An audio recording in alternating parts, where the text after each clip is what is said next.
Hello everybody, welcome back to another book review by Alice. Today we are going to talk about The Imposters and Other Dark Stories by, how do I say her name? Marlena Frank. So I'm going to put my Kindle over here because I clearly read it on my Kindle.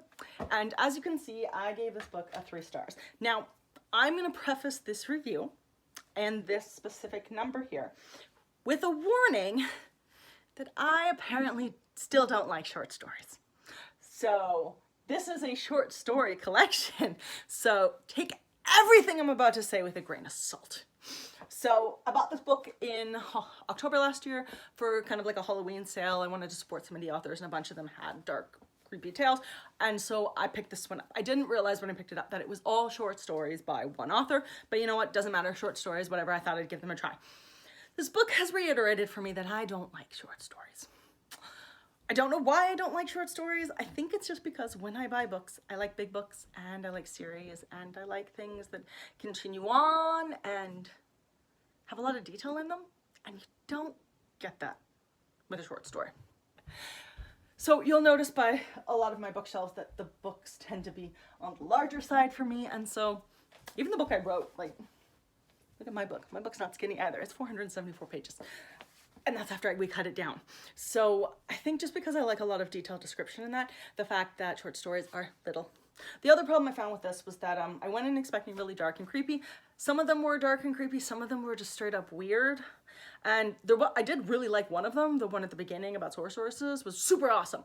But then there was this really weird one about birds, and it was really weird. And some of them were just like short and random and it didn't actually make any sense to me. So maybe it's the fact that it brought back really bad memories from university English classes where I had to read short stories that were terrible or read other people's short stories, and I had to write short stories. I don't do short stories. It was a lot of work to do the short stories for my own books. So when you read my short stories, understand that they were hard to write, but the reason I could write them is there was an entire world building that had already been done.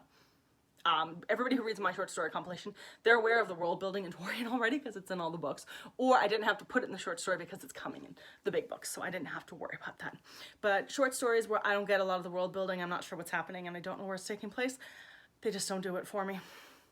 That being said, I think the writing was nice, and if you like really weird, twisty, kind of dark tales, definitely check it out because I enjoyed the writing in it. It's just the short stories aren't for me.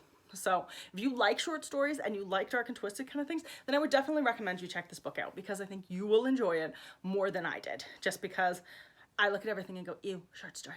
And then when you read that, it doesn't really help. So yeah, don't expect to see another short story review from me for a while because they're not my cup of tea. Let's just go with that. So thanks for stopping by, and I hope you guys have a good time reading today.